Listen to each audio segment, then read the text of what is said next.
LiberalViewer presents.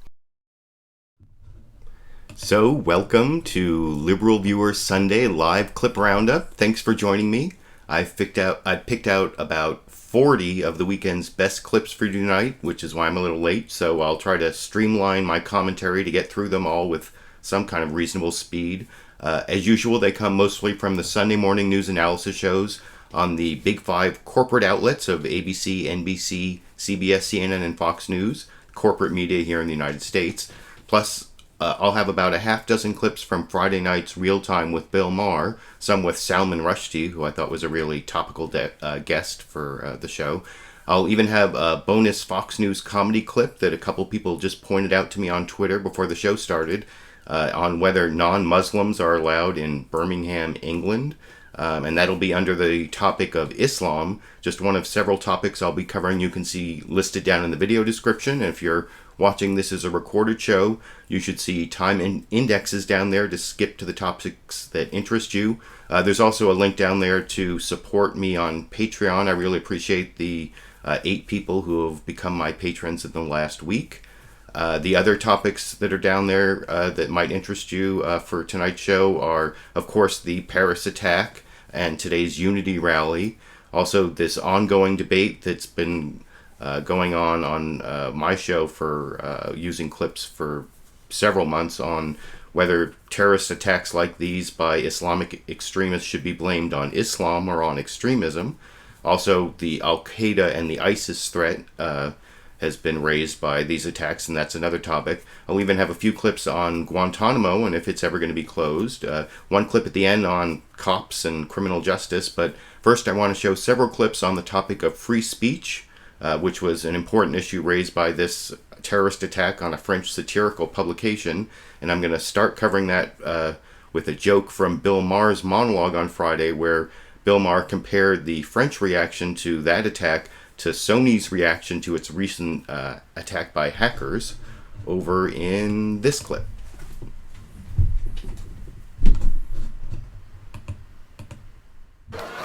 Hey, who's ready for a little free speech in America? What do you think? Free speech? Because I tell you something, if there was a theme to the news in the time we were off, it would be no joking. No joking. There are people in the world who just don't like you joking about them. You know, North Korea, they don't like it. These assholes in Paris who shot cartoonists this week, they don't like it. And as a jokester, I just have to say, the world needs to stand as one. And to quote the immortal Dick Cheney, say, go fuck yourself. And let me tell you something. The incredibly courageous staff of this French magazine, Charlie Hebdo, I'm probably pronouncing that wrong, but we all know who they are. They said that loud and clear this week because they announced yesterday not only are they going to put out the next edition on time, but with 1 million extra copies. Yeah, I mean, my heroes. Compare that to Sony, who pulled the interview after one online threat. Congratulations, Sony. You put up less resistance than the French.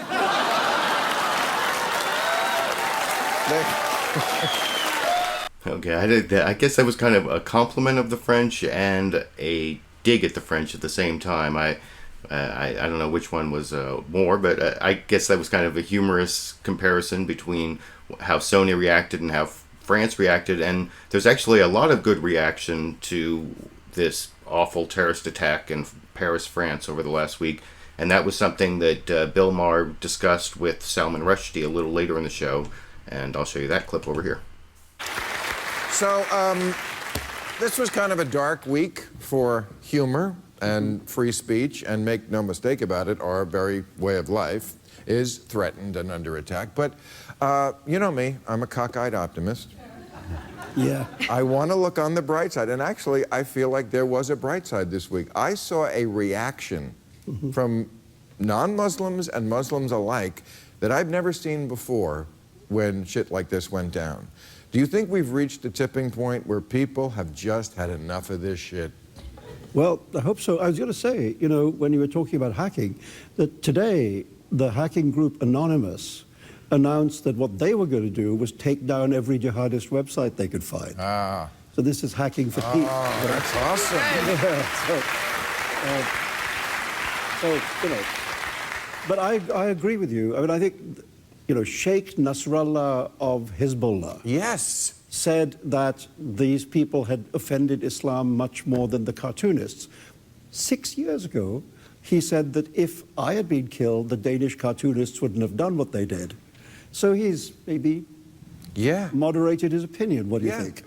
Yeah, the Iranians. I mean, when you get the Iranians standing up against terrorism, Something's going on. something's going on. Right. Maybe they're cracking. Yeah. So yeah, I thought that was an important point, that there's been such a strong reaction, and I'll get to the Reza Aslan quote later when I get to the topic of Islam, where he talks about the reaction in the Muslim world. But yeah, if both Nasrallah from Hezbollah and the government of Iran are all coming out against this attack, that means that you've actually gotten pretty much a universal negative reaction, which is pretty hard to do in the world. And I'll also talk about the universal reaction a little more when I covered the Unity March and all these world leaders who were marching in Paris today. But first, I want to do a couple more clips on free speech.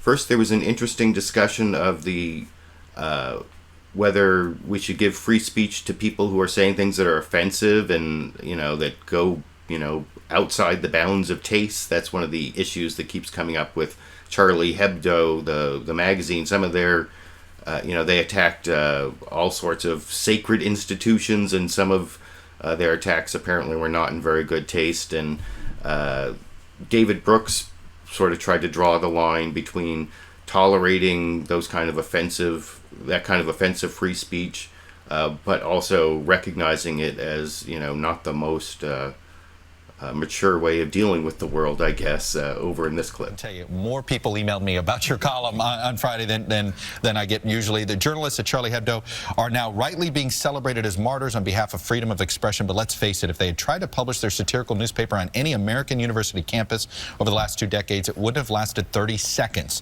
Student and faculty groups would have accused them of hate speech. The administration would have cut financing and shut them down. Yeah, we lionize people abroad for things we would not tolerate here. Yeah. And so the reaction should be for us domestically is, hey, let's get offended a little more. Let's tolerate a little offensiveness. There's a new thing on campus, microaggressions. Yeah. It's like some minor offense against people, but you just have to learn to tolerate that. We have to do 2 things. One, we have to uphold standards of civility and decency, but we ought to let the clowns among us say what the clowns do. And you never do that with law. You never do it with speech codes. You don't disinvite speakers. You allow them to talk, but you have distinctions. So there's some people like, frankly, the show, we're at the adult table of conversation. Okay. Some people like Ann Coulter, they're at the kiddie table. Right. Charlie Hebdo, that's the kiddie table. Let the kiddie table have the kiddie table, because sometimes they'll say things that those of us at the adult table need to hear. Don't crack down on them. Well, it's interesting.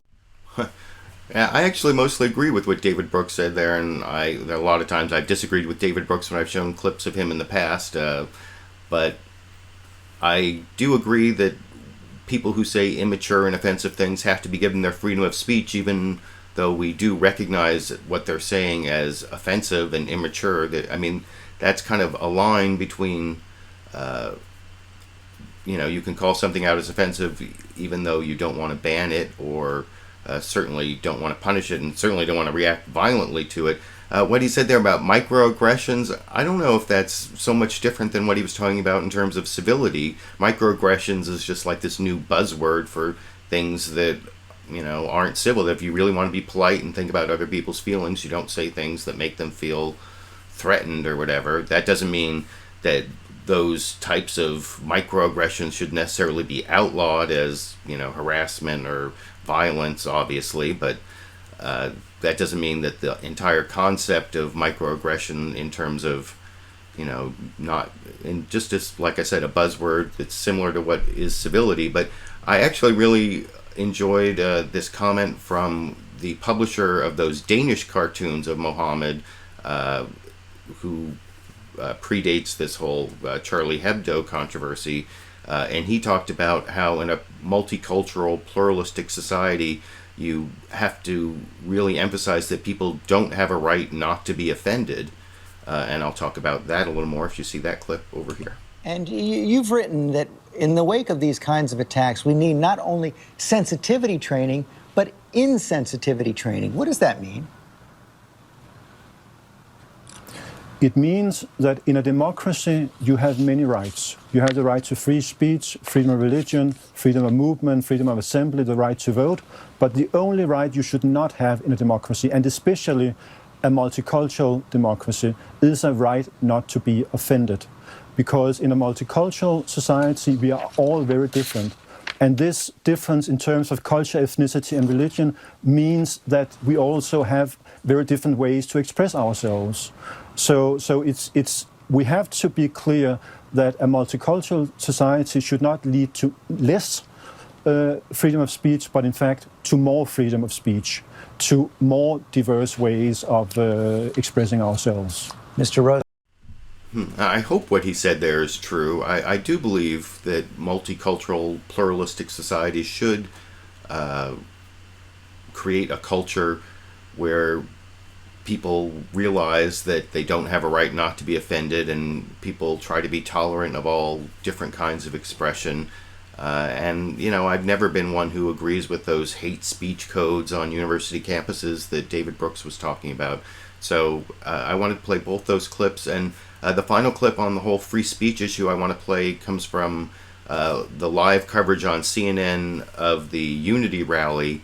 CNN State of the Union, usually there are two versions of it, but the second version was preempted for this live coverage of the State of the Union rally, which I'm going to show some clips of Christian Amanpour and Jake Tapper, and then Brian Stelter, who usually does Reliable Sources, was also in there. And they're talking about the difference between the United States and France in terms of what we tolerate in terms of offensive satire, saying that they tolerate a lot more in France, apparently. That's Christian Amanpour's point. And then Brian Stelter makes a really important point about the people who are marching at that Unity rally, the world leaders who are like standing up for freedom of expression, who are kind of being hypocritical, and I'll discuss that after I show you that clip here. And you know this, America does not have the same irreverent tradition as the press in Europe does. I mean, going back to the life of Brian, Monty Python, all the way to Charlie Hebdo, there is a very venerable tradition of just poking the most enormous fun at Jews, at Christians, at Muslims.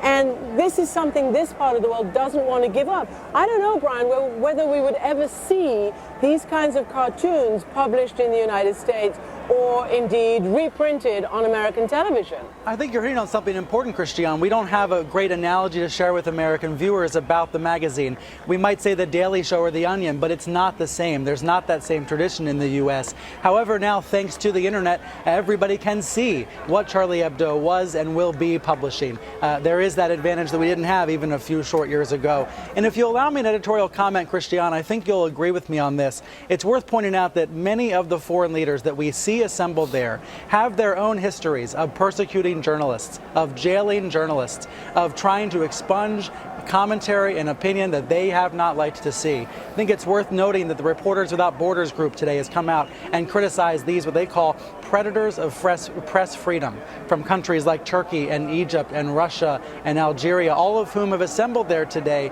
but all of whom have not the greatest track records when it comes to press freedom. We should keep that in mind today, but also tomorrow after these world leaders head home to their respective countries, where in some cases journalists are behind bars. It's an excellent point, Brian. Just to take a moment, it is just after 6 p.m. here in Paris. I also thought that was an excellent point, and that was the only one of any of the 5 broadcasts that I cover where I saw that reported that this journalist group had come out criticizing some of the marchers, the world leaders who were marching, but pretty much everybody was covering how all these world leaders from, Benjamin Netanyahu was marching, and the leader of the Palestinians, from Turkey, from all sorts of countries. And here I'm going to show coverage of that from ABC, had their reporter Terry Moran reporting on the march, and then he also reported on some of the fear in France of a anti-Muslim backlash that I'll talk about after I show you that clip. Over here. With Paris still traumatized by terror, security is very tight. Thousands of troops and police, plainclothes officers in the crowd, roads and streets blocked off. There's acute concern about copycat attacks, and overnight in Hamburg, Germany, the offices of a newspaper that published some of Charlie Hebdo's cartoons firebombed. But in the bright winter sunshine, this day really belongs to them, streaming into the streets, young and old, in silence and raising their voices.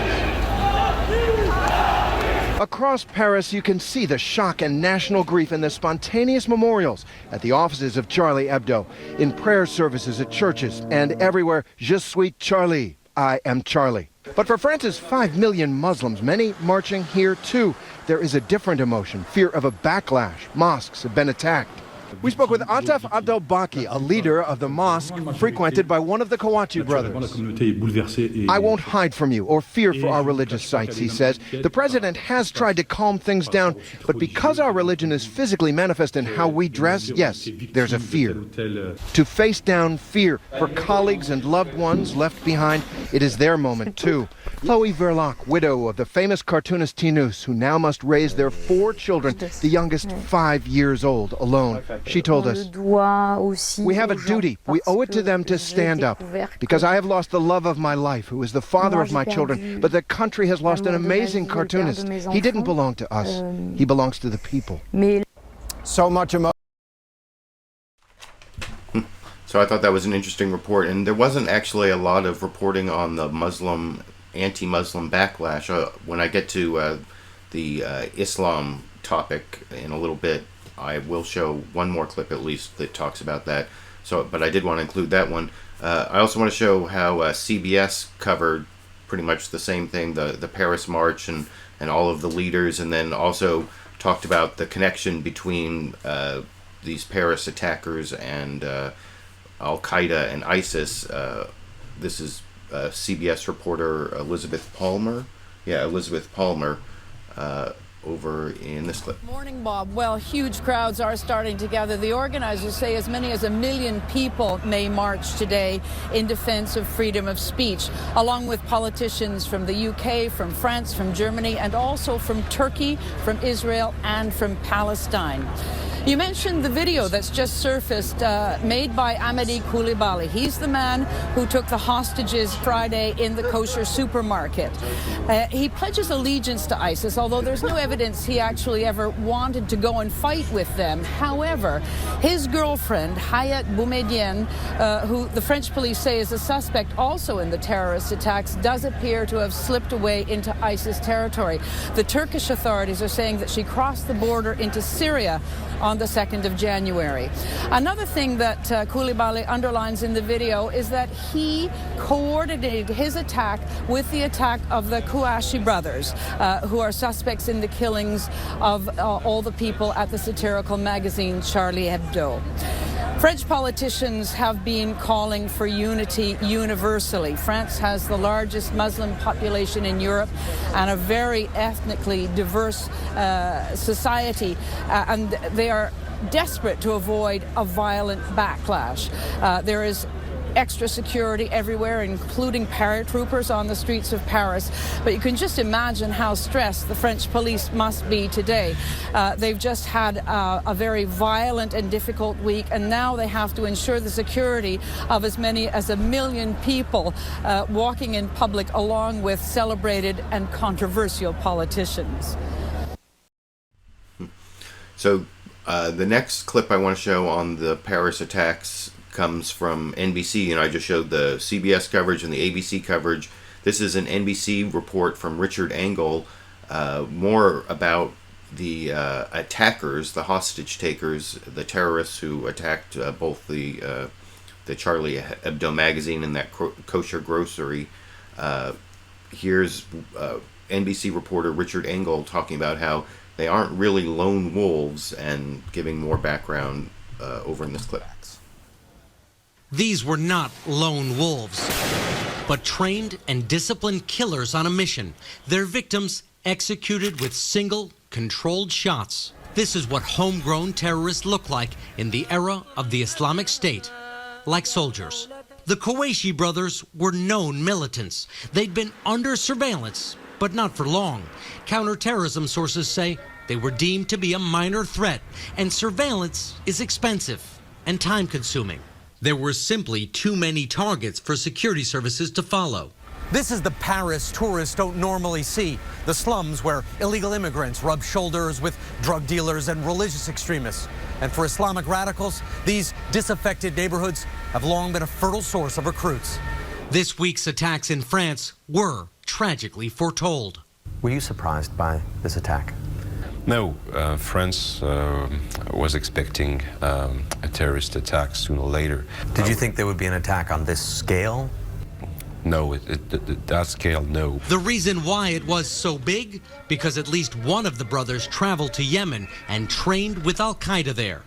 Yemen, Somalia, and the so-called Islamic State in Syria and Iraq are part of a growing number of lawless places where radical Islamists are free to train recruits from the Western world, give them a taste of real warfare, and send them back to the West with money and a mission to launch spectacular attacks on soft targets. This week in Paris, 3 radicals killed 17 people and brought a world capital to a standstill.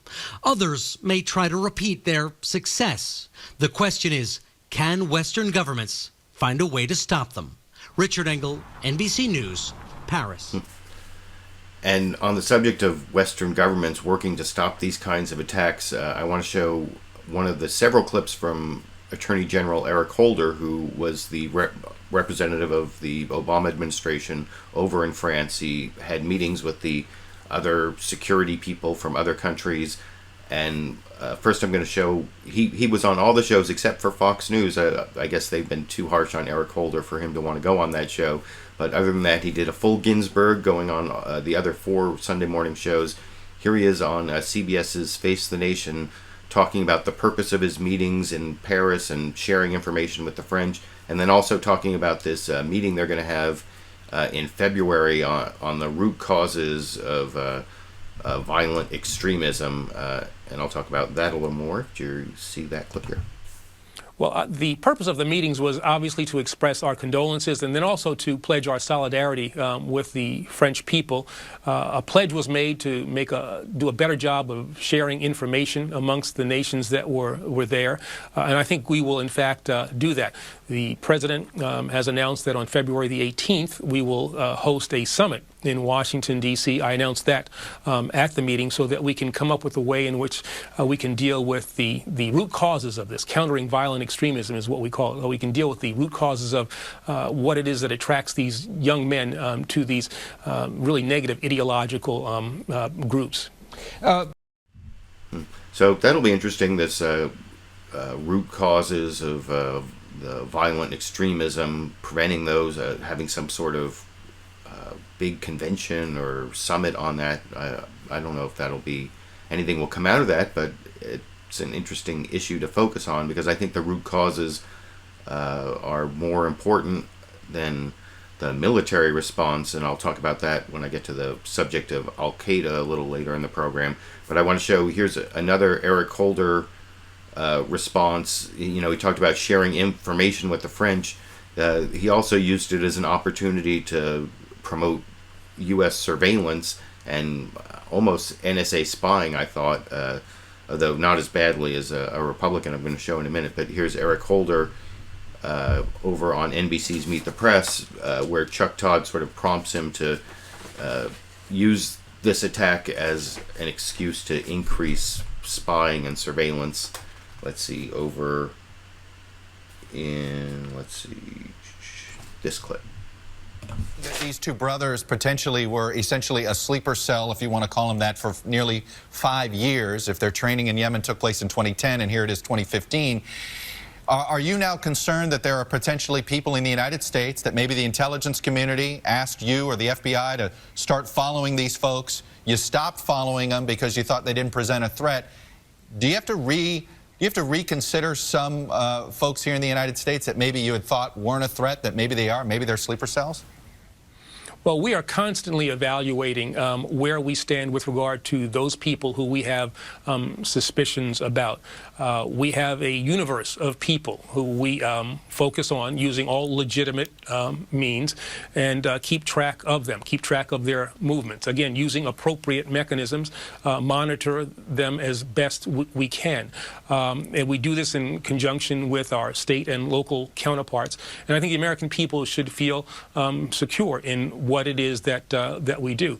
Now, one has to understand that it is very difficult to maintain a good contact, to stay in touch with all the people who are potentially going to do these kinds of things. That is the thing that I think keeps me up most at night, this concern about the lone wolf who goes undetected.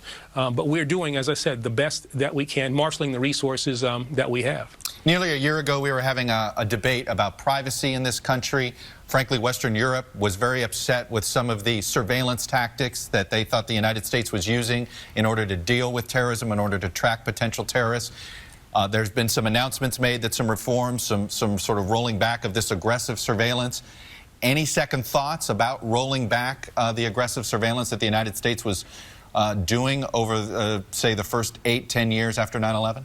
Well, I think what we looked at was changing the way in which we conduct some of our electronic surveillance programs so that we are focusing on focusing that effort on those people who we are most concerned about.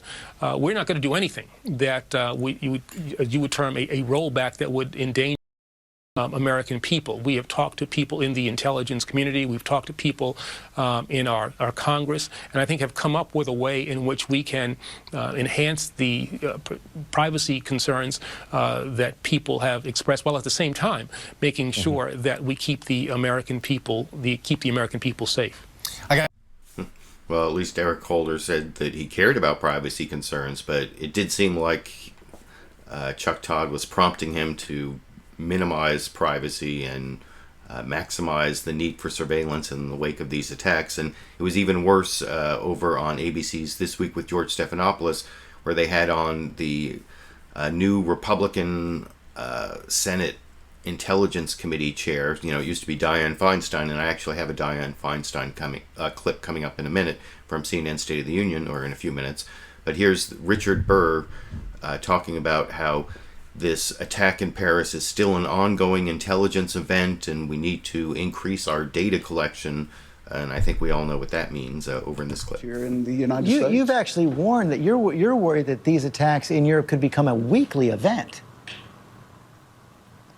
Well, I think certainly that's a tempo that could that we could reach, given the number of folks who have gone in and out of Syria. And now we're learning the extent of how much they went into places like Yemen early on. So, you know, I think we're going to learn a lot more as time goes on. This is an event that continues to unfold from a standpoint of intelligence. And I think what we've got to do is be vigilant at home to make sure we keep in place those tools that give us the ability to triage that data in a way that we can track down anybody here in the U.S. That's what I want to ask. Now, I actually don't think that we need more data. I mean, I think the problem sometimes is we have too much data and too many people on those lists, too many that we can't even follow them all. And then this next clip is that Dianne Feinstein clip I mentioned over on CNN State of the Union, talking to Gloria Borger, where she seems to think that we have to also clamp down on allowing people in from Europe without visas, the visa waiver program. And she's answering a question from Gloria Borger that is really poorly formed, because a couple of these terrorists who attacked in Paris were already on our no-fly list, and she's asking, even though they were on the no-fly list, doesn't that still mean we have to worry about the no waiver? And you'll see it's a really poorly formed question, but with Dianne Feinstein's answer over in this clip. Because they were French citizens, these terrorists could have come here. They were on a no-fly list. That's correct. But they could have come here with just their passports under the U.S. visa waiver program. So if the U.S. fly list had not stopped them, they could have landed here. So is the visa program a hole in the security net? This is not new for me. I serve on the Judiciary Committee as well, and it's my belief, and I've said this publicly many times, that the visa waiver program is the Achilles heel of America. Because you're right, Gloria, they can come back from training, they go through a visa waiver country, and they come into this country. Now, there are no-fly lists, there are terrorist lists, but they're in the tens of thousands and even millions. So it's difficult to ferret someone out. There are stolen travel documents, large numbers that they can pick up a false passport, etc. So we have a big problem there. I think we need to take a look at the visa waiver program again and see what we can do to prevent this kind of thing from happening, because I believe it will happen if it hasn't already. Now, you notice that problem there with the visa waiver program, and the no-fly list also implicates problems with our airline security, the TSA system that we have under Homeland Security, and that presents a big problem for Republicans, because in their fight over immigration, they only funded the Department of Homeland Security through like the end of January, beginning of February, and they specifically put cuts to various departments, including TSA, the Transportation Security Agency. I think that's what it's called, what TSA stands for. And over on CBS's Face the Nation, Bob Schieffer had first Mike McCall, chair of the House Homeland Security Committee, and then he had on Senator John Cornyn, like the number 2 Republican senator in the Senate now, and he asked both of them about the sort of trap they've fallen into, where they're fighting Obama on immigration by cutting Homeland Security at a time when there's supposedly this big security threat, and they both kind of dodged it. First, here's Mike McCall saying, like, who, us Republicans, in response to that question on Face the Nation here. McCall of Texas. You just heard Mike Morrell saying, you know, the intelligence services in France have had their budgets cut and then cut and cut some more. I understand that the Homeland Security budget is being cut, especially as far as the TSA, the people who are the people who guard our airports. Is that so? And are you satisfied? Are you good with that? Well, we are planning to vote on Tuesday on a measure that would actually increase spending within the department. But you're cutting TSA funds, right? My understanding is there are plus-ups in many areas of the department, and I think TSA, obviously the overseas travel, is very important. Look, this is a threat that happened in Paris that could happen anywhere, and I think we need to be focused on that threat. This is a different style attack in the sense that you had foreign fighters that went to Yemen to train in the art of warfare and then bring that war back home to where they lived in France. That could happen here in the United States. We've had thousands of these Western travelers that become foreign fighters in Syria, Iraq, and Yemen that pose a threat and a risk of returning to where they came from and to do the same thing that we saw in Paris. In addition, you hear a lot about the homegrown violent extremists, the lone wolf, if you will. We've heard a lot about that and radicalizing over the internet. But it's this foreign fighter piece that disturbs me greatly, because we don't have a good handle intelligence-wise who is on the ground in Syria, in Iraq, and Yemen, to identify them, to put them on no-fly lists so they can't get in the country. These individuals were actually on a no-fly list and still traveled to Yemen and back. We had the woman, the female terrorist, leave and go to Syria, and yet she's on a no-fly list. So I think Europe has to strengthen and tighten its travel restrictions, but we need to look at protecting this country, because I see it as a real threat. Well, what? That was quite a pivot there, where he spent the last 3/4 of his answer hyping the threat from these terrorists who have gone and trained in foreign places and are coming back, when the actual question was, why have you cut funding to the TSA, which is one of the lines of defense, apparently, against people traveling in with terrorist plans into the United States. It's supposed to stop them, or at least it's one of the ways. And he didn't really explain that. Over on the next clip, it's, like I said, Senator John Cornyn. He wasn't quite as evasive. He really tied it directly to the president's action on immigration, though he did try to claim that they weren't hurting security at all, which is bogus. But he did at least admit that it was a fight over this bogus idea. I'm sorry to use bogus twice in one sentence there, but this bogus idea that what President Obama did in terms of immigration was unconstitutional, and I've discussed that in show after show, but I'll talk about it a little more, I guess, after you watch Senator John Cornyn in this clip. In the Senate, John Cornyn of Texas. Senator, we're always glad to have you. Is the Senate going to actually reduce funding for the Transportation Security Agency at this particular time? I know that seems to be the plan that's circulating up on Capitol Hill, but would this be the time to do that? Well, we are absolutely committed to the security of our homeland, and we'll do nothing on a bipartisan basis to erode those protections. You have my commitment, and that is unequivocal. At the same time, the House now has passed or will pass, I believe, a $40 billion Department of Homeland Security appropriation bill, which is not exactly chicken feed, but we do need to make sure that that the different functions of the Homeland Security Department are funded.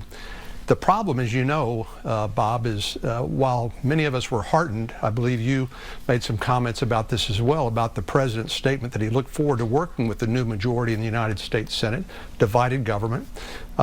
His actions seem to defy that, and indeed his unconstitutional executive action is something that we are not going to take lying down. It's something I think we are obligated to respond to. So a targeted way to try to address and defund that implementation of his unconstitutional executive action is something I think we need to do. But we're not going to take any chances with the homeland. Well, well, I don't know. It sounds like they might be taking chances with the homeland, but they just don't want to admit that they're putting politics over security, because Republicans never do that, right? But before I leave the whole issue of what happened in Paris, or the Paris angle, and I guess not all the clips really fell into that category so well, but I want to go to something a little bit more unifying than what you just saw from those Republicans. This is Jake Tapper back on the streets of Paris talking about the Unity rally and how it's not just the Je suis Charlie, the I am Charlie. There's also I am Ahmed, this police officer, a Muslim police officer who was killed trying to protect Charlie Hebdo's right to insult his own religion. So that's pretty noble and heroic, I guess. And then also they're saying I am Jewish in these signs in the Unity March. And then also Jake Tapper talks about all the leaders who are there together over in this clip. The feeling here is warm. It is a crowd that is excited, is a crowd that is united. They just finished singing the Marseillaise, the national anthem here in France. I'm sorry for botching the pronunciation of that.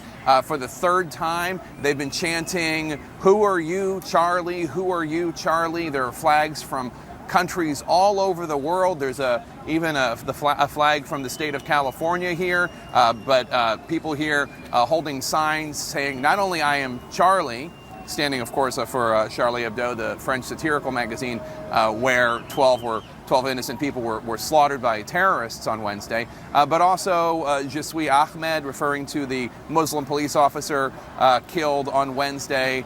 Je suis juif, I am Jewish, talking about an expression of solidarity for the 4 Jews who were targeted and killed in that kosher grocery store on Friday. There's a lot developing behind the scenes when it comes to in the investigation into the terrorist attacks. Obviously, one of the suspects, one of the terrorists, Amedy Coulibaly, released a video in which he pledged allegiance to ISIS. And that was released earlier today. But beyond that, beyond the hate and the investigation into the terrorism, this is really a remarkable scene of the country of France coming together with world leaders, ranging from British Prime Minister David Cameron to Israeli Prime Minister Benjamin Netanyahu to the Palestinian Authority President Mahmoud Abbas, leaders from Turkey, Germany, Eric Holder, the U.S. Attorney General here, all coming together, standing with France, saying, we will not be bowed. Jake. So that was kind of unifying, and I guess that's a good note to end on that topic of the reaction in Paris and the Unity rally, and some more details about the people who carried out the attack. And I am going to get to the whole Al-Qaeda connection in more detail in a few minutes. But first, I want to cover this topic of Islam, and it's been an ongoing topic. There was that whole Ben Affleck, Sam Harris argument, and I'm still going to be making that video about whether Sam Harris has been defamed by Reza Aslan and Glenn Greenwald as Islamophobic. And basically, I guess the way I would simplify the argument is whether when these attacks are carried out by Islamic extremists, whether we should blame Islam or whether we should blame extremism. And I'll get into that in some seriousness, but first a couple comedy clips on it. I have a Bill Maher comedy clip, but then I have this last minute edition I got tweeted from a couple different viewers in Great Britain. One of my longtime viewers, here's the tweet. You can see it's Gemma Tomlinson saying, "I didn't realize nobody went to Birmingham unless they were Muslim," and then giving me like this link to a YouTube video of Fox News. It's the Justice with Judge Janine Pirro had on Steve Emerson, and I'm not going to show the link that was in that tweet. Goes to, looks like someone using their camera to take a picture of their TV, and I'm going to give you the high definition version of that clip right here. It has a map of them.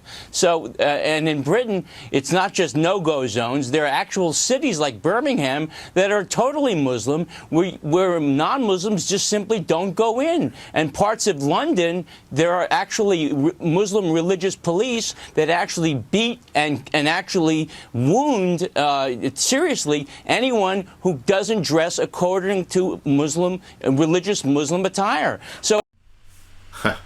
So as you can see, they are alleging that that the city of Birmingham does not allow entry by non-Muslims. And though I haven't been to the city of Birmingham, I'm assured by my British viewers that that is a ridiculous assertion by Steve Emerson.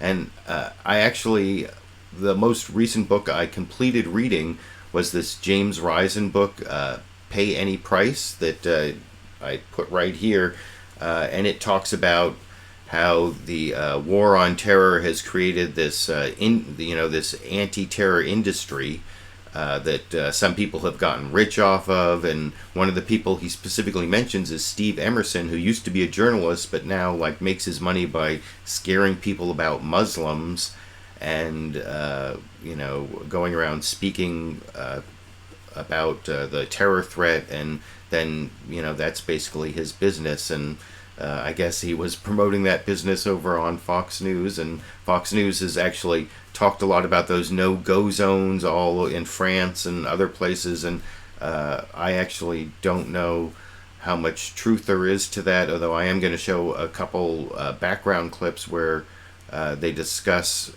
the situation for Muslims in France.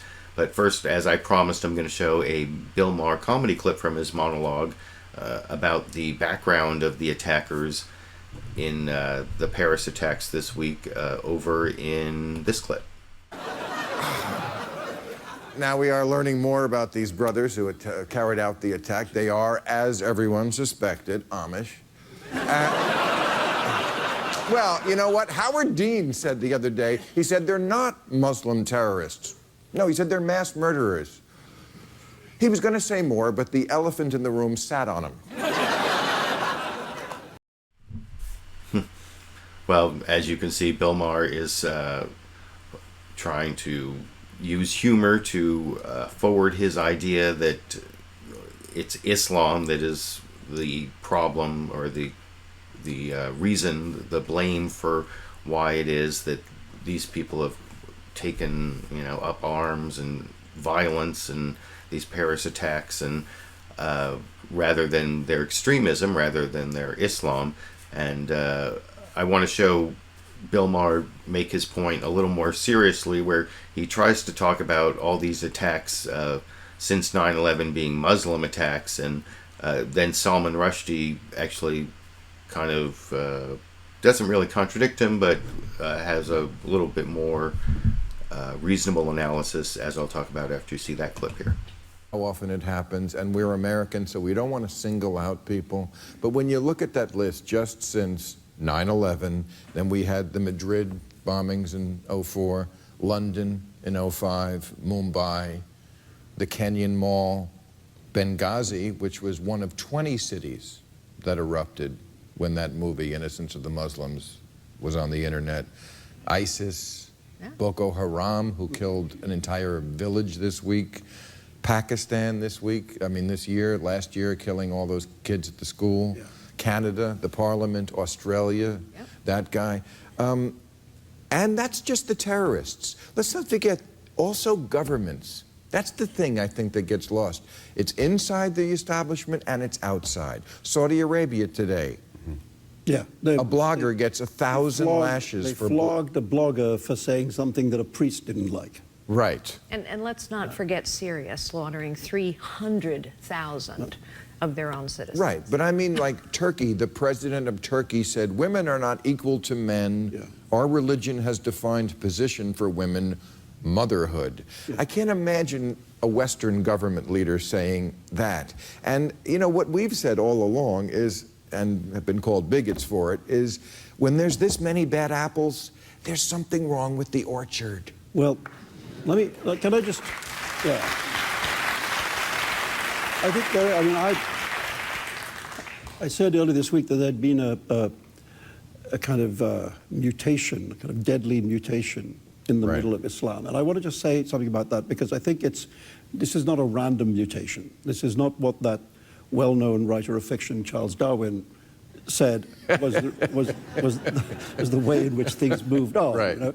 But this has been a mutation that a lot of work has been put into. A lot of, as you're saying, governments, from the Sunni side, the Saudi government, on the Shia side, the Iranian government, have been putting fortunes of money into making sure that extremist mullahs are preaching in mosques around the world and in building and developing schools in which people, a whole generation, is being educated in extremism and trying to prevent other forms of education. When those children were killed in Pakistan, what they were trying to stop was real education. The term Boko Haram, Boko means book, Haram means unclean. So they're trying to say that actual education is unclean. They're trying to, and this is the point, is that although there have been this, I I want to express my grief for our fallen comrades, I think these are people who died doing what we do, Right. Being rude about people. You do it better than me.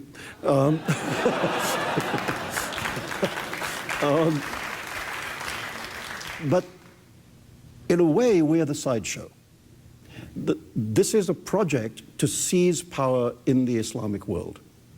And whether it's the Taliban or ISIS or Boko Haram or Al-Shabaab or any of these groups, what they're trying to do is to create a mindset which allows them to conquer the world of Islam. And we're the sideshow. I don't know, we don't like being the sideshow. And that's an important point. I'm going to show Reza Aslan kind of make the same point in just a couple minutes, talking about how there's an attempt to move some people. There's been a lot of money and effort put into moving Islam to extremism, but that doesn't mean that extremism is somehow inherent in Islam. But first I want to show a couple background stories. I think I promised that a minute ago, or before, a couple clips ago. This is first a background report from... Oh, actually, before I get to the background report, I want to do one more clip from Bill Maher and Salman Rushdie, because I thought they had, like I said, a really interesting conversation, and Salman Rushdie was a really topical guest since he's been the target of the same kind of religious extremism that Charlie Hebdo was the target of this last week. Here's Bill Maher more specifically talking about this Sam Harris, my Sam Harris, the end of faith type thing, where he's saying that, Islam is the font of bad ideas, and that he's like overgeneralizing about Islam, which I know is a really controversial concept with a lot of my viewers. And then Salman Rushdie comes in and actually defends Islam to a certain extent, even though he says he's not really its best defender over in this clip. The thing about that, about making that distinction, and there should be a distinction, because obviously the vast majority of Muslims would never do anything like this, but they share bad ideas. This is the thing that caused the big ruckus when Ben Affleck was here, was that Sam Harris said Islam is the motherlode of bad ideas, and everyone went fucking nuts on this side of the panel. But it is. The guy who shot up these two guys who shot up the cartoonist the other day, they were revenging the prophet, they said, when they did.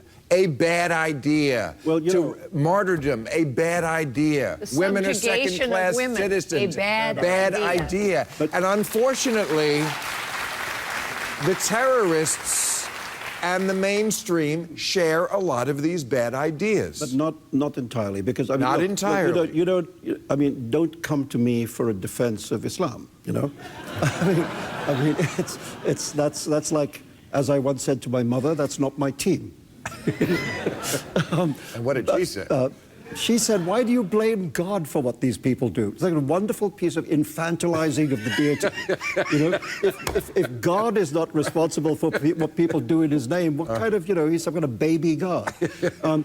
Anyway, but it's very important to note that what happened in France this week was an enormous. I mean, people are always saying Muslims have to stand up against terrorism. Well, this week they did.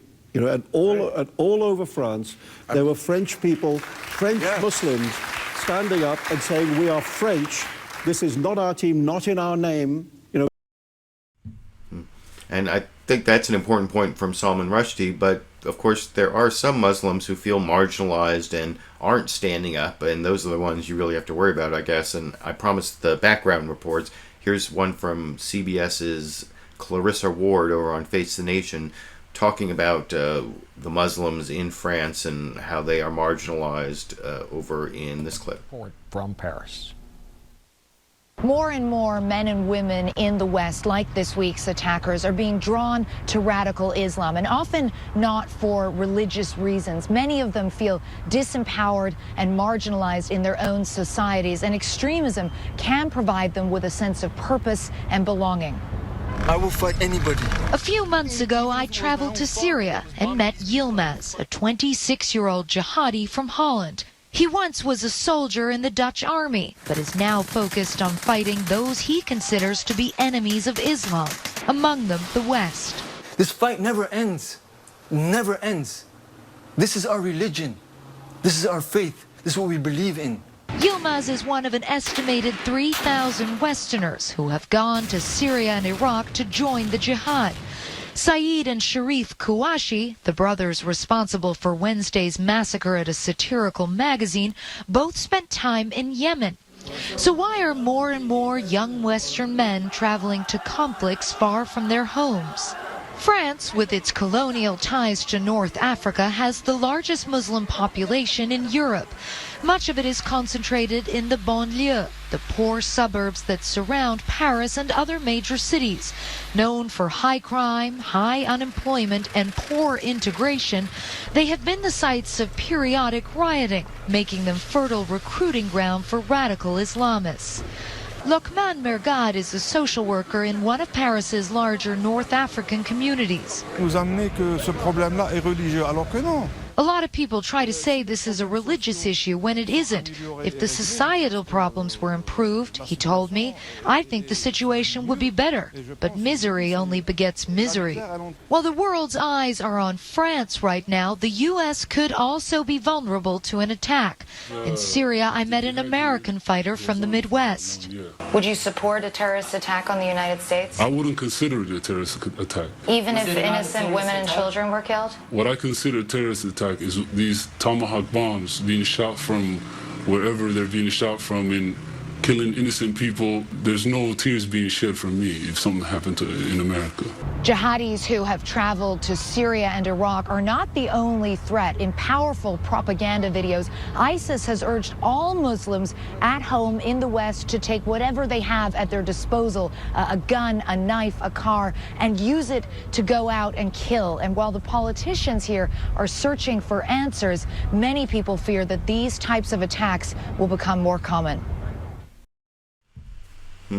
So that was, I think, a more in-depth, rational look at those French neighborhoods that Fox News is calling the no-go zones, and sort of like claiming that, you know, there's a problem, there's a Muslim problem there instead of an economic and assimilation problem.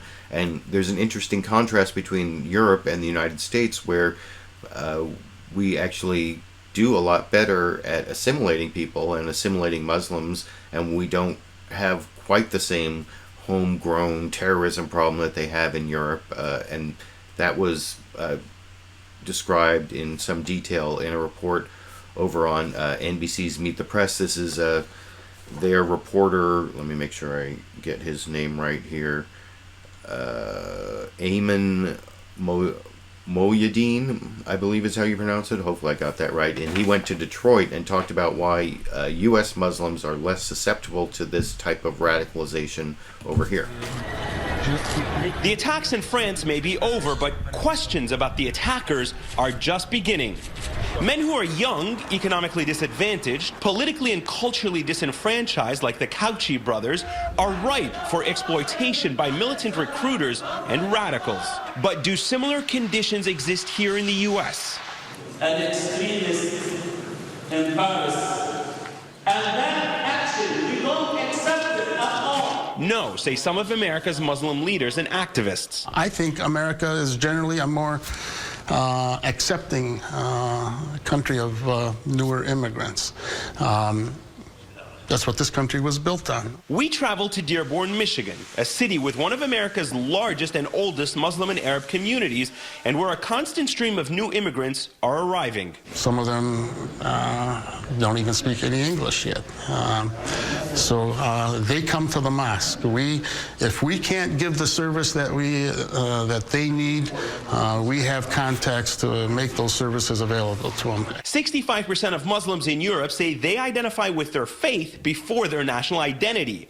In the U.S., it's considerably less, at about 45%. We believe that you can be fully American and fully Muslim and practice your faith freely without restriction. Mohammed Abed Rabbo is a lawyer and activist in the local Muslim community. The person who immigrated here 20 years ago named Muhammad, their grandson, who is a Muhammad, is now Mike. I see an assimilation on a lot of different levels. But for some, radicalization and attacks against the U.S. stems from anger at American foreign policies and wars in the Middle East. While the overwhelming majority of Muslims have successfully assimilated and integrated into U.S. society, the challenge remains to find individuals who may be on the fringes of some of these communities and are also alienated. We will be able to inoculate them against being radicalized, regardless of where it may come from, whether it's the internet or television. This Islamophobia that's been going on for the last several years, has hurt. Yeah. It has really hurt. That's because with every attack carried out around the world, it's the Muslim community that feels the blowback. For Meet the Press, Ayman. So yeah, I thought that was an interesting report on why it is the United States might be less susceptible to having the Muslims who immigrate here getting radicalized compared to Europe, where they seem less assimilated.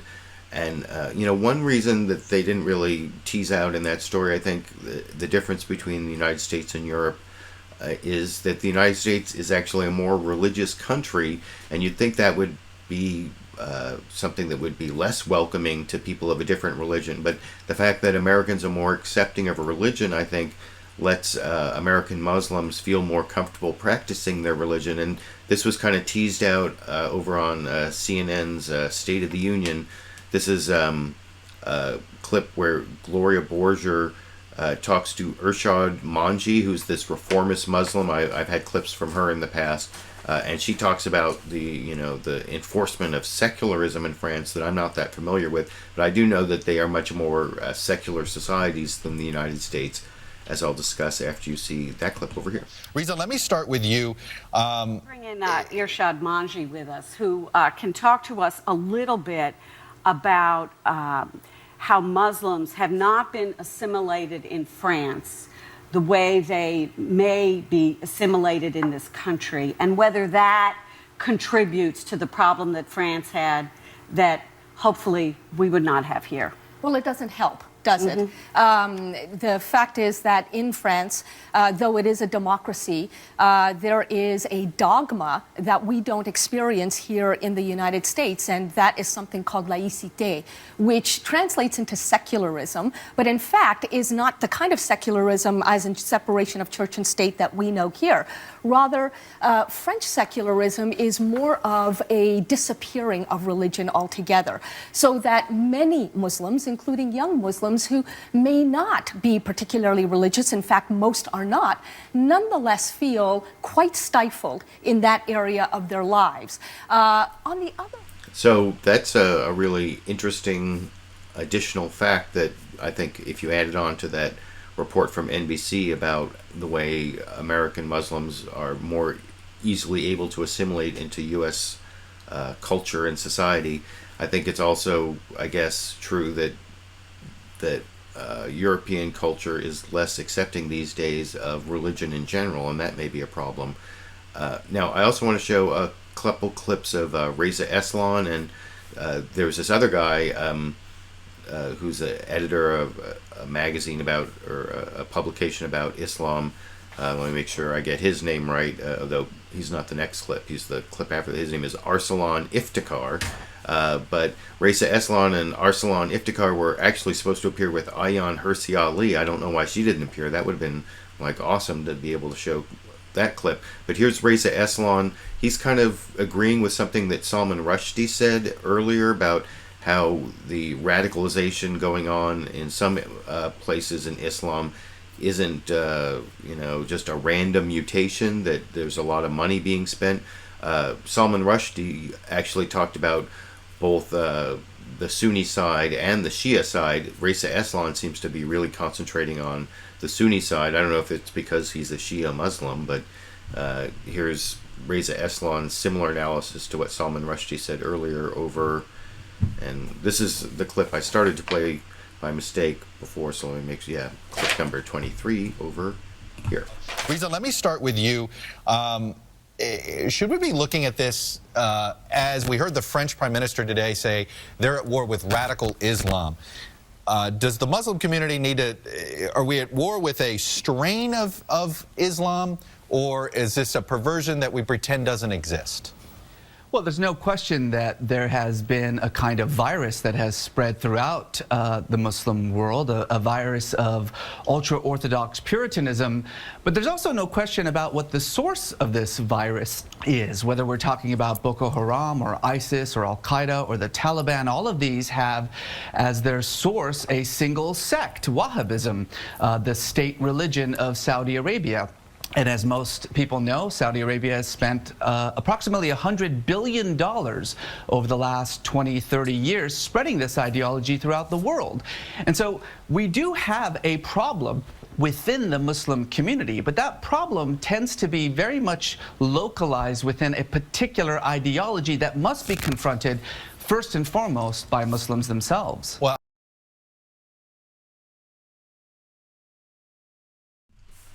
so yeah, I thought that was an important point, and as I said before, Ayman Hirsi Ali was supposed to be on the broadcast, and you'll see in this next clip Chuck Todd mentions that she didn't decide to appear, but he doesn't say why, and then he asks his guests to respond to something Ayman Hirsi Ali said about the problem being with the Islamic texts.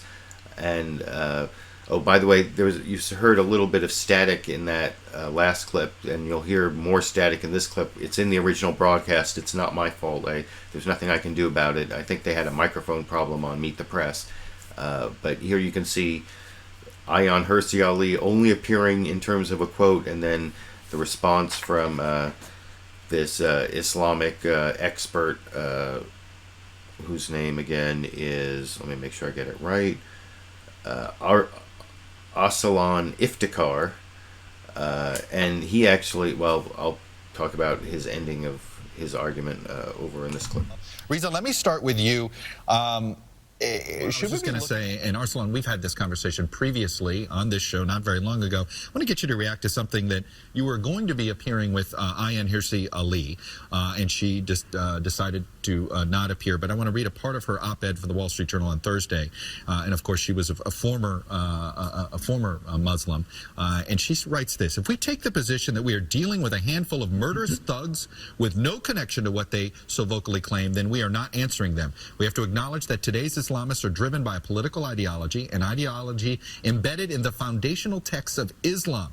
We can no longer pretend that it is possible to divorce actions from the ideals that inspire them." What would you say to her? Well, I would say that she's being too reductive in her reasoning. I mean, I think that it's important to keep in mind that, you know, when you're dealing with the second largest religion in the entire world with 1.7 billion people, you know, there's no minority demographic group today in Western societies that is placed with more collective guilt than Muslims. And I think it's important that we do not have this double standard in terms of calling out terrorism. And I think terrorism today has been, co-opted to only apply when brown Muslim men commit acts of mass murder, and when, white Christian people like Anders Breivik in Norway kill 77 teenagers and try to bomb the, Prime Minister of Norway's office. We didn't ask Norway's Christian leaders to come out on national television and condemn this. So I think that it's a little reductive in her conflation. But there I think that is a great argument. And, when Andre Breivik did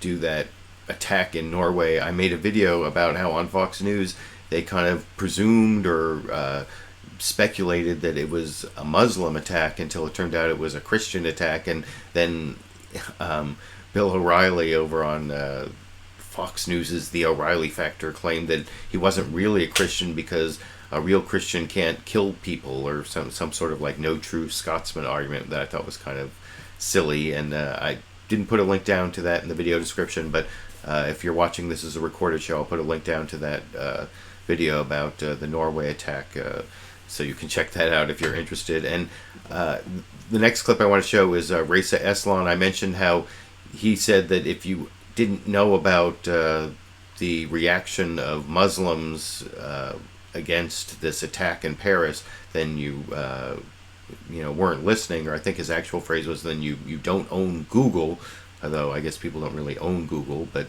and he really talks about how Muslims are standing up, and I want to make sure that I don't click on the wrong one here. This is right. And he also talks about how people like Ayman Hirsi Ali and possibly Bill Maher, I think he may be referring to Bill Maher and Sam Harris without saying their names, as being not helpful when they marginalize the 1.7 billion Muslims in the world over in this clip. And Reza, you just brought this up in saying that there needs to be, that the Muslim community needs to stand up.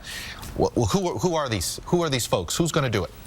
Well, first of all, let's be clear that every single organization, major organization, Muslim organization throughout the world and in the United States, every prominent individual, be it political or religious leaders, everyone has condemned not just this attack, but every attack that occurs in the name of Islam. And anyone who keeps saying that we need to hear the moderate voice of Islam, why aren't Muslims denouncing these violent attacks, doesn't own Google. But that said, I do think that we do need to do a better job of providing a counter narrative. And what really, I think, puts a real obstacle in the way is opinions like Ayman's and so many others in the political and in the media mainstream who continue to say that 1.7 billion people are responsible for the actions of these extremists. That doesn't help the fight against radicalism. The answer to Islamic violence is Islamic peace. The answer to Islamic bigotry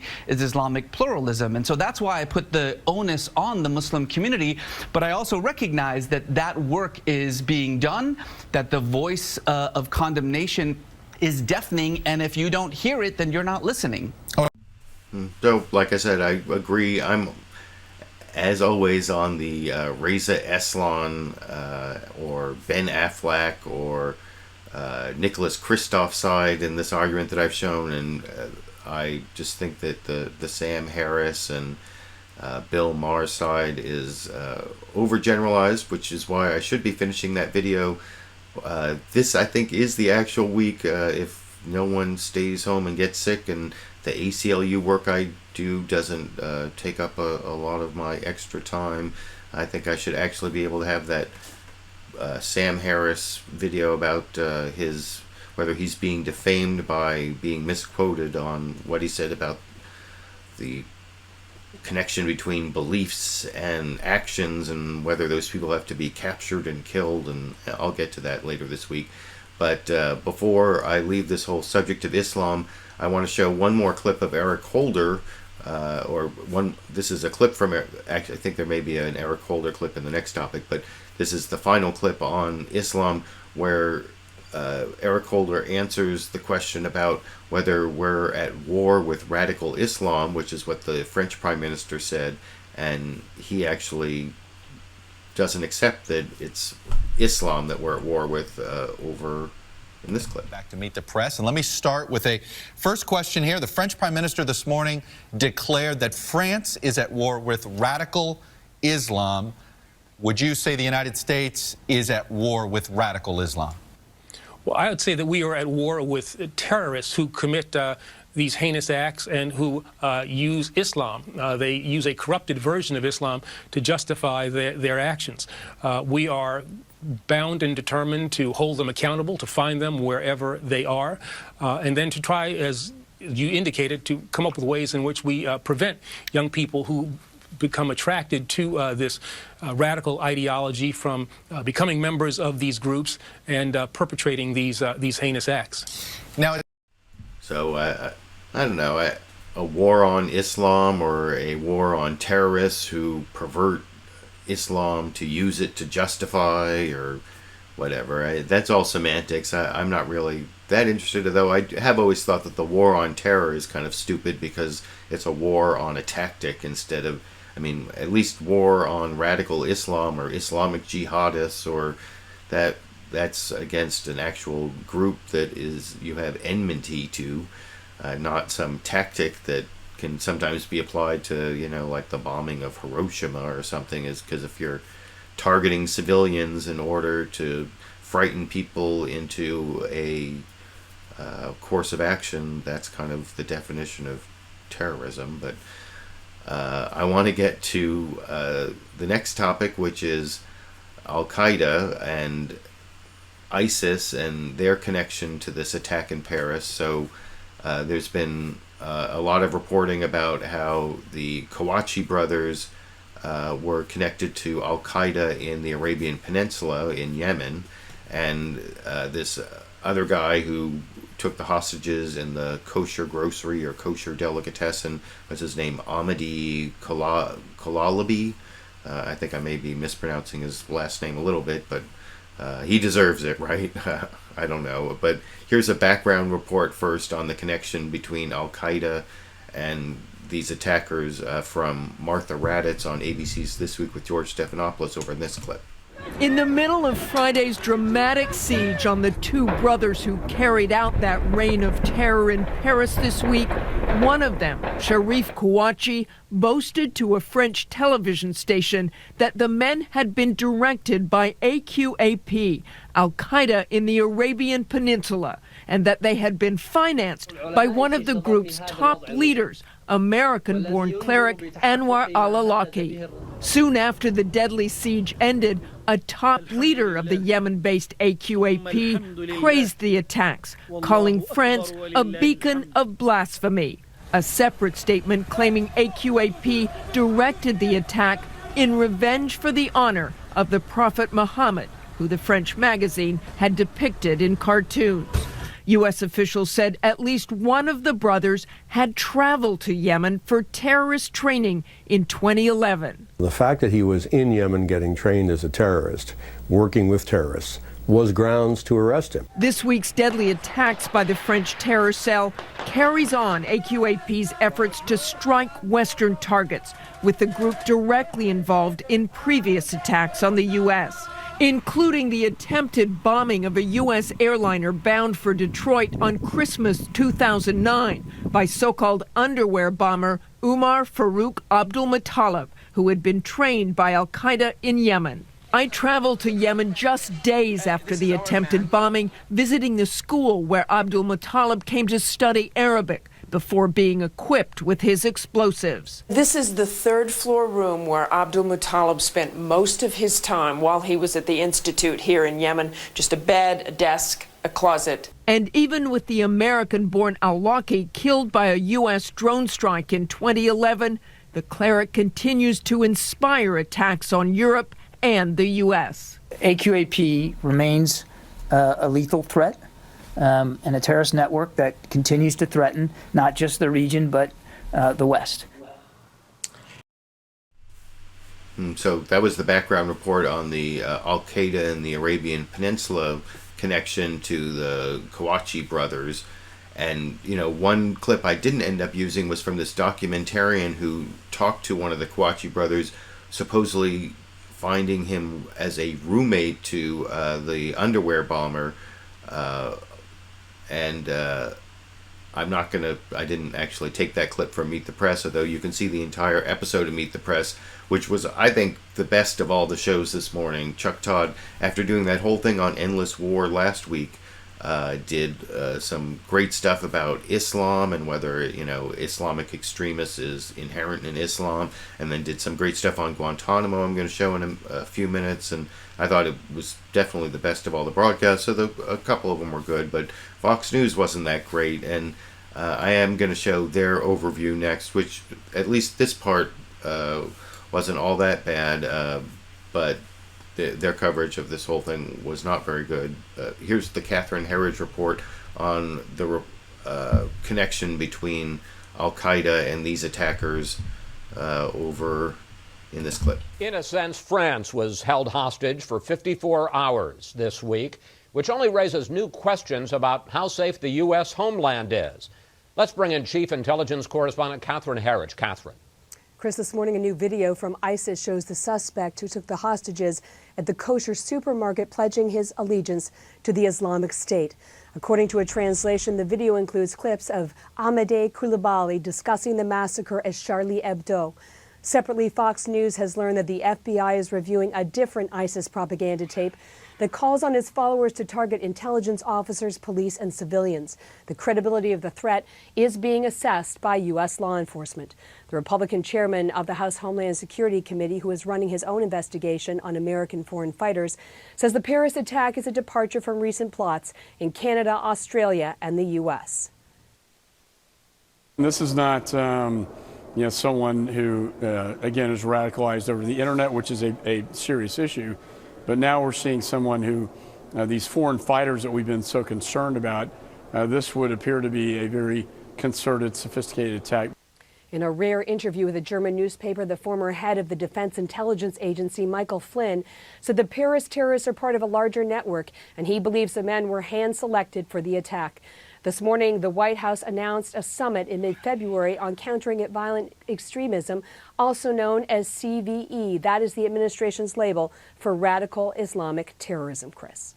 Catherine, thank CVE stands for Countering Violent Extremism. I showed that in a previous clip with Eric Holder that I don't know why they have to pretend it. I mean, countering violent extremism, I guess, isn't quite as non-PC as what did she say, jihadist terrorism, or I don't know. But I want to show another report on the connection between Al-Qaeda and these attackers. You saw Catherine Herridge reported on the ISIS link in addition to the Al-Qaeda and the Arabian Peninsula and Yemen link. And that ISIS link was also reported by Jake Tapper over on CNN's State of the Union over in this clip. Note to do some to note a development, which is that RTL Radio, French radio here, is reporting that Paris police have told them they found Amedy Coulibaly. That's the terrorist who killed the policewoman on Thursday, and then took the hostages, killing 4 innocent people at the Kosher supermarket on Friday. That they found an apartment that he was renting, and they found a stash that included automatic weapons, detonators, cash, as well as ISIS flags. They're right now testing to see if they can find any evidence, any forensic evidence that Hayat Boumediene, that is the woman, his girlfriend, who is also wanted, now thought to be in Turkey or Syria, whether she was there recently. That's just the latest on the investigation, Gloria. You know, Jake, you're talking about ISIS flags that he has. The other 2 seem to be AQAP, been in Yemen. I guess the question we all have this morning is whether it actually has become such a global movement that it doesn't, the distinctions are blurring, or whether these groups are competing with each other now for recruits. Well, the counterterrorism experts with whom I've been speaking, both here in France and back in the United States this morning, when I put that very question to them, does this mean Al-Qaeda, AQAP, and ISIS are working together, right, have really said that, first of all, reports of a chasm between the two were perhaps overstated. It's more like a power rivalry, not that Al-Qaeda has been so much disapproving of ISIS tactics as has been reported. And also that this seems to, at the very least, be a matter of what Senator John McCain was referring to, individuals who are somewhere between lone wolves and individuals who have been trained but not necessarily coordinated in Syria and Yemen, but more individuals put who have self-motivated, self-radicalized, gone to France, and then come together themselves, Gloria. So you can see how CNN is also reporting on a connection between ISIS and the hostage taker in the kosher grocery, what was his name, Amedy Coulibaly, and they were actually going so far as to just presume those connections and come to these conclusions about how, since some of them were associated, the other 2 attackers were associated with Al-Qaeda in the Arabian Peninsula, because one of them trained in Yemen, where that's located, and this guy was associated with ISIS, and they're supposed to be rivals, but maybe they're not such rivals, and all this conclusions, even though over on ABC's This Week with George Stephanopoulos had on the ambassador from France, Gerard Arad, I believe his name is, and he was only willing to admit there was a connection between the 2 attacks, and he wasn't even willing to say there was a connection to any type of Al-Qaeda or ISIS over in this clip. In the middle of Friday's dramatic siege on the 2 brothers. Sorry, that's way too far. This clip, sorry. Thank you for joining us this morning. Our condolences for the loss of your French citizens. We're all feeling it here as well. Several days out now, as those marchers gather in Paris, has French intelligence been able to determine with any greater specificity if there were any direct terror links between the gunmen and AQAP or ISIS? Good morning. No, first, I want to say that we have been overwhelmed by the expression of grief, of solidarity of all the Americans, from the President of the United States who came to the French embassy to the ordinary American. It's really the American people is a compassionate people indeed. What we, at this stage, what we know is that actually the 2 killers, on one side the 2 brothers, on the other side the guy who attacked the kosher grocery shop, actually were friends, were linked, and one of them said that they had organized their attack, they synchronized their attack. But at this stage of the investigation, it's too early to go beyond that. And President Hollande. So that was kind of interesting that after all that speculation or even reporting from all these news agencies about the connection between Al-Qaeda and ISIS and these attackers, the French ambassador was only willing to say that the attackers were connected, but not necessarily connected. They were connected to each other, but not necessarily to Al-Qaeda. But George Stephanopoulos also asked the French ambassador if there was a connection, if there would be some sort of military retaliation from France. And you can see the answer to that question here. If AQAP in Yemen was tied to this attack, if ISIS in Syria was tied to this attack, will France attack those groups in those countries? Well, as you know, we are already actually fighting with the Americans in Iraq against ISIL. The French are also fighting in the Sahel region against Al-Qaeda in the Islamic Maghreb. So we are doing our job with our Western friends and with our US friends. And as the Prime Minister said, if necessary, we'll strike back still more. Mr. Ambassador. So they're already attacking, and they may attack more if it turns out that that's the source of this attack in Paris. And George Stephanopoulos also asked Eric Holder when he was on ABC's This Week with George Stephanopoulos if the United States would support a French attack, and his answer is over here. French allies. And the French have said that if they can determine who's behind this, they will retaliate. Will the United States join in that retaliation? Well, we'll certainly have to see exactly who was responsible, determine what kind of retaliation would be appropriate. We have certainly worked together quite well with our French allies in a whole variety of ways. Bringing people to justice who are responsible for these acts is certainly something that we would work together with our French counterparts. And to the extent that there is something more than that, we will certainly consider whatever it is that they would propose. But we stand in solidarity with the French. Now, compared to that solidarity, there was also sniping on this whole Al-Qaeda issue or on the threat. And I want to show, this is Senator John McCain. You can always count on Senator John McCain to say something about the Obama foreign policy. And here he is responding to what Eric Holder said over on it was CNN's State of the Union.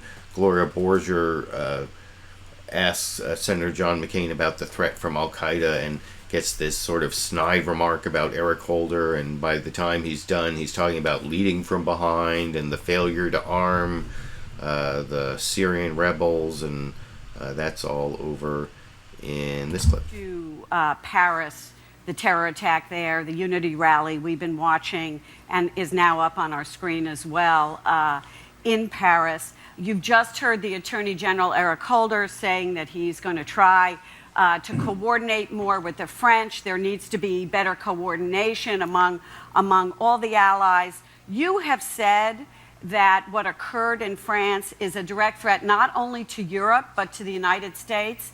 Can you elaborate on that? Sure. I paid attention to what the head of British intelligence, MI5, said in his speech, and others have said, experts, that these organizations pose a direct threat. Now, whether it's an immediate threat or not, I don't want to get into wordsmithing. But when Mr. Baghdadi left our Camp Bucca after spending 4 years there in Iraq, he said, "I'll see you in New York." He wasn't kidding. But the point here is that I'm glad that Eric Holder is keeping an eye on people and all that. But this is because the result of leading from behind. This is the same organization these people were trained from that the President of the United States said Yemen and Somalia were success stories. When we didn't leave a sustaining force behind in Iraq, and when the President turned down the advice of his head national security advisors not to arm the Free Syrian Army, and a number of other decisions that laid the groundwork for ISIS. And now we have a situation where the largest extremist caliphate in history is now in Iraq and Syria, and we have no strategy. We have no strategy to degrade or defeat it. Well, I don't know, that sounds almost like several clips I played from John McCain over the last several months. A lot of that seemed to be pretty recycled, but I did want to show a clip of Eric Holder. This is over, I think it's NBC's Meet the Press, where Chuck Todd sort of asks him some of those questions about President Obama claiming that Al-Qaeda was decimated, and now we have these attacks that may be associated with Al-Qaeda, and here's Eric Holder's response to that in this clip. It looks like Yemen, Al-Qaeda in Yemen had some impact on this operation. You know, in 2012, John Brennan, when he was the president's counterterrorism aide, now, of course, he's head of the CIA, he had said that you guys had made some progress degrading Al-Qaeda in Yemen, and yet they're clearly still inspiring and possibly funding attacks. What is the status? Well, I don't think there's any question that we have certainly decimated core Al-Qaeda. The threat now really, I think, comes from Al-Qaeda affiliates, and chief among them would be Al-Qaeda on the Arabian Peninsula. And I think that we have had an impact on them, but they still remain a very viable threat. They have the ability to inspire people around the world, unfortunately. They have explosives experts in Al-Qaeda on the Arabian Peninsula, and a capacity there that I think is unmatched by any other terrorist organization. So they remain a very virulent and viable threat that we have devoted considerable attention to, and will consider and continue to focus on. So I don't know if you buy that response. I mean, I think that if you look at the clips, the unquote mine clips, Fox News did sort of a quote mining thing that I didn't have time to put together, where they claimed Obama said that Al-Qaeda was decimated when he actually said core Al-Qaeda, and he mentioned that Al-Qaeda in the Arabian Peninsula was still a threat and whatever. I don't want to go into all that, but I do want to show a couple clips from Fox News where they had their exclusive interview with the chairman of the Joint Chiefs of Staff, you know, the top military officer in the United States, and they kept doing various things trying to get him to disagree with his commander-in-chief. I won't show you some of the worst ones where they like quoted a poll of the military saying that, you know, over 50% of them disapprove of Obama as commander-in-chief. But I won't show that clip. But here is Fox News' Chris Wallace trying to get Martin Dempsey to respond to that same thing about Al-Qaeda being decimated over in this clip. Has been established. What can you in the military do to prevent attacks like this here in the U.S.? Do we need to step up our efforts against AQAP or ISIS? And does this contradict President Obama's contention that we have al-Qaeda on the run?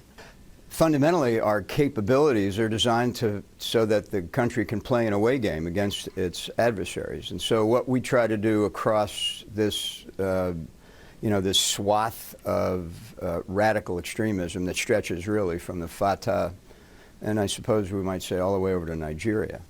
We try to keep pressure on that network with the suite of capabilities that we have, whether it's intelligence, building partners, in some cases direct action. Do we need to do more? Well, I think so, absolutely. But that's not to imply we're not doing enough, if you understand the distinction there. We're doing a lot. I do think that this organization called ISIL, or Daesh in Arabic, they are inspiring groups that already exist to rebrand themselves. But in rebranding themselves, they rebrand themselves into a more radical ideology, and that's what makes it dangerous. This would... And General Martin Dempsey also discussed a little more of how he thinks we're going to defeat ISIS. And this is a question where Chris Wallace also, I think, tried to get him to say that President Obama wasn't doing enough to fight ISIS. And there's sort of this one of the most interesting parts of the response. He talks about these different pathways or streams. I can't remember the exact phrase he uses. Like 9 different ways that we're fighting ISIS, and the non-military ways actually being more important. That's the last clip on this whole Al-Qaeda ISIS threat that I'm going to show, and then I'm going to show one more Martin Dempsey clip on Guantanamo. But here he is talking about how we should be fighting ISIS, talking to Chris Wallace on Fox News this morning here. Intelligence advantages, or in some cases conventional. How are we doing in the war against ISIS in pushing them back from the territory they took over the last year and in destroying it? One of the things I said right from the start was that a group that embraces such a radical ideology has to maintain momentum in order to succeed, in order to maintain its credibility with the very people it's trying to influence. So tactically, we've destroyed a lot of their equipment. We've reversed some of their territorial gains. We've had an impact on their leadership and their command and control and their logistics. What will eventually cause the defeat of ISIL is that it will collapse under its own contradictions, frankly, when the populations in which it tries to maneuver realize that that ideology is not to their future benefit. But I will tell you, we have 9 lines of effort: counter-financing, counter-foreign fighter, counter-messaging, reconstruction. 3 military lines of effort that tend to get all the attention. But I will say the other lines of effort may be more important than the military lines of effort. Well, so yeah, lines of effort, that's what he calls it. And he said the non-military lines of effort are more important than the military lines of effort. And I think that's something that Fox News viewers need to hear more often. And the last clip of General Martin Dempsey I want to show you is the first clip on Guantanamo. So I was really pleased that there was this long discussion of Guantanamo on NBC's Meet the Press, because this is like the 6th anniversary of President Obama promising to close Guantanamo, and it's still not closed. And the only mention they had of it on Fox News was, again, it seemed like Chris Wallace was trying to get Martin Dempsey to disagree with his commander-in-chief, trying to get him to say that it's too dangerous to close Guantanamo. But I think General Martin Dempsey, the chairman of the Joint Chiefs of Staff, really believes that Guantanamo should be closed, as you can see over in this clip. Intelligence advantages. The last Secretary of Defense, Chuck Hagel, was upset with what he said was White House pressure to release more prisoners from Guantanamo. Now, you have to sign off, or at least give a recommendation on every prisoner who is released. Given that some of the prisoners that are left now are the worst of the worst, the most dangerous, and given that, according to various estimates, the recidivism rate, the number of detainees who are released and returned to the battlefield, is up around 30%. Do you worry that this White House is in too much of a hurry to close Gitmo? I've been in the group that believes that it's in our national interest to close Guantanamo. It does create a psychological scar on our national values. Whether it should or not, it does. What I've also said quite clearly is there are some of these detainees, in particular this kind of conflict over a protracted period, that simply should not be released. We're going to come to a point, though, where we've got dozens of these individuals who just have to be detained, and we've got to figure that out. But you would not release them? No, of course not. And if you can't release them, and the U.S. Congress says you can't bring them to this country. Isn't that a fair question for our elected leaders? Well, doesn't that mean you have to keep Gitmo open? Well, that's a policy decision. But there's going to be dozens of these individuals that have to be detained. Our elected officials need to find a way to detain them. And of course, there is a way to detain them in supermax prisons, especially that small number. And I don't know why it is that Congress has prevented President Obama from making that transfer. I mean, the danger to the American public is minuscule, and I mean, it's not like these are, super villains from some comic strip. They're just human beings, and you can put them in a supermax prison. That's almost as bad. I mean, in some ways, that's worse than Guantanamo. I also want to show a clip of Carol Rosenberg, this Miami Herald reporter, who I followed on Twitter for a long time. She live tweets hearings at Guantanamo, and she talked with Chuck Todd in this great discussion about several things that I'm not going to show you, but one thing is the way this Paris attack is actually going to make it harder to close Guantanamo because of the Yemen connection that you can see discussed here. The issue of Guantanamo, and Daniel brought up Yemen. And Yemen's important here because a majority of the folks left in Guantanamo in this prison are Yemeni, and there has been a concern that Yemen's not stable enough to return them. That still seems to be the case. Right? Absolutely, and I think the blowback from the events in France from the past week is that nobody is going back to Yemen, and they'll have anybody who's... Right, particularly when we find out one of the brothers in France trained in Yemen. Correct, and you know, there's been a reluctance to send the people who are cleared who need to find new homes to Yemen, and I think the threshold just got that much higher. Cliff Sloan, this was your... And that guy at the end there, Clifford Sloan, I'm going to show a clip of him in just a second, along with another Carol Rosenberg clip, which is, I think, a lot more poignant, where she talks about not just the problem from Yemen, but the way the whole system is, like, doesn't make sense in the kind of war on terror kind of war that you can't really have prisoners of war. And even Clifford Sloan, the guy who just came out of the Obama administration and had to kind of advocate for the justice of the system, couldn't really justify it over in this clip. Justice.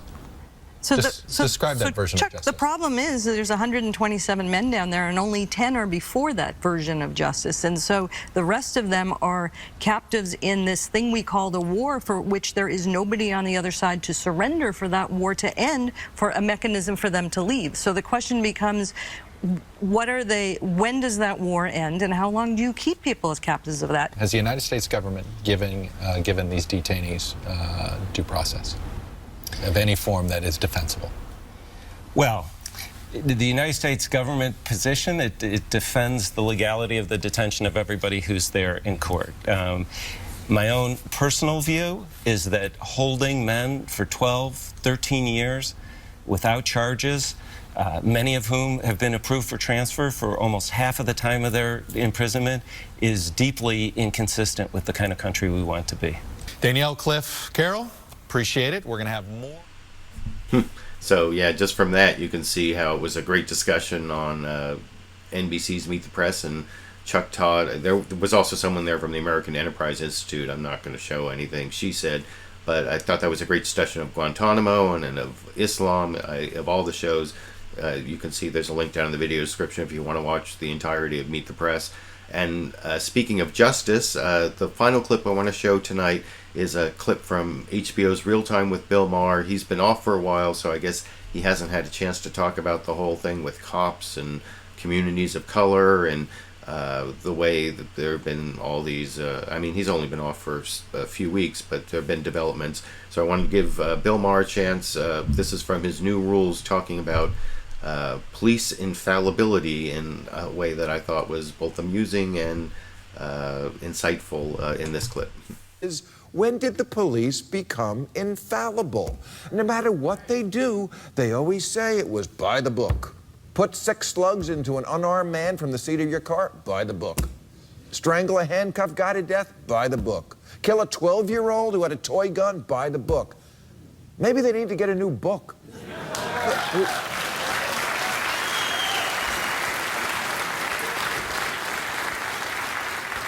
Who wrote this book anyway? George Zimmerman? I mean, when was the last time you heard a cop say, yeah, we got that one wrong, sorry? It never happens. It could be a baby holding a rattle, and they'd be like, well, the baby did point the rattle at the officer and crawled toward him in a menacing way. Babies have to understand when the officer tells you to drop the binky, drop the fucking binky! So, yeah, I thought that was amusing, and the whole George Zimmerman wrote the book that they always end up being by the book. I think that was even before George Zimmerman ended up being back in jail, back charged with domestic violence. I'm not sure of the timing, but anyway, those are all the clips I want to show tonight. I'm way over time. I'm sorry I started the show late. I appreciate the 115, 120 of you who have been along the way commenting, and I've been reading your comments, but I don't think I'm going to be able to get any live discussion going because it's just about 9 p.m. Pacific here. I hope you notice I have, I'm both wearing a Statue of Liberty shirt, since that's a French contribution of liberty to the United States, and this is a combination cartoon and French Statue of Liberty in honor of both liberty and cartoons and liberty in cartoons. So if you're wondering why I have that up here, I hope you also enjoyed the clips I picked out for you, even though I was a little behind. If you want me to keep being able to do this show through the 2016 election, hopefully you can join the 8 people in the last week who decided to support me on Patreon. I put a link for that down in the video description. I will hopefully be also putting out this Sam Harris End of Faith defamation video, and I may even be releasing it early to my Patreon patrons for comment, maybe like 24 hours before I actually release it. So that would be a benefit if you're interested in that kind of thing. And join me again next Sunday at 6:30 p.m. Pacific. Hopefully I will start on time, unless I have all this stuff to cover. It's such a big news week, I guess. You can let me know what you think of all the clips I picked out. And I guess I'll be seeing you all around the internets.